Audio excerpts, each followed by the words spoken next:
नमस्कार। अपना कहानी कॉर्नर में आपका बहुत बहुत स्वागत है। आपके लिए मैं हमेशा एक से एक बढ़िया कहानियाँ लेकर आता हूँ। ऐसी कहानियाँ जो आपको प्रेरणा दें, आपके जीवन में कुछ बेहतरीन करें। ऐसी ही आज की एक कहानी है, गौतम बुद्ध के जीवन से जुड़ी हुई। सच्चा दान ये क्या होता है, इस कहानी में बुद्ध ने समझाया है। गौतम बुद्ध ने एक बार अपनी प्रवचन सभा में उपस्थित लोगों से कहा, देश में अकाल पड़ा है, लोग अन्न वस्त्र के लिए तरस रहे हैं। उनकी सहायता करना हर मनुष्य का धर्म है। आप लोगों के शरीर पर जो वस्त्र हैं उन्हें आप दान में दे दो। यह सुनकर कुछ लोग उठकर चले गए।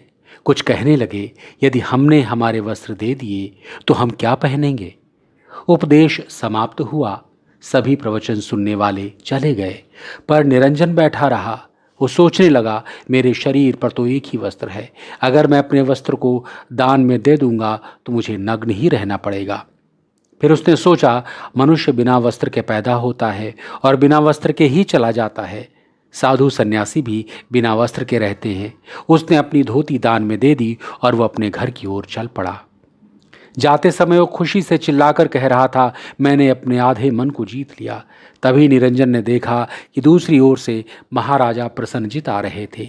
निरंजन की बात सुनकर उन्होंने उससे पूछा, तुम्हारी बात का क्या अर्थ है। निरंजन ने उत्तर दिया, महाराज, गौतम बुद्ध दुखियों के लिए वस्त्र दान में मांग रहे थे। यह सुनकर मेरे एक मन ने कहा कि मैं अपने शरीर पर पड़ी एकमात्र धोती दान दे सकता हूँ, किंतु मेरे दूसरे मन ने कहा, यदि तुम इसे भी दान में दे दोगे तो पहनोगे क्या। अंत में मेरे दान देने वाले मन की विजय हुई। मैंने धोती दान में दे दी। यह सुनकर महाराजा प्रसन्नजित ने अपना परिधान उतारकर निरंजन को दे दिया।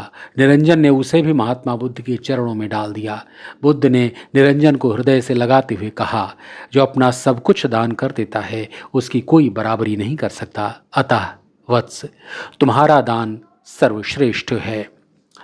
तो ये थी बुद्ध की शिक्षा, और बुद्ध की बहुत सारी शिक्षाएं हैं। उन्हीं में से बीच बीच में कुछ ऐसी शिक्षाएं आपके लिए मैं लाता रहूँगा जो आपके मन को प्रसन्न करेंगी, आपके जीवन को सुंदर बनाएंगी। तो ये थी आज की कहानी। अगर आपको कहानी अच्छी लगी है तो कृपा करके चैनल को सब्सक्राइब करें, लाइक करें, कमेंट करके बताएं कि कैसी लगी आपको ये कहानी। तो अपना कहानी कॉर्नर से अब लेता हूँ विदा। फिर मुलाकात होगी कल एक नई कहानी के साथ।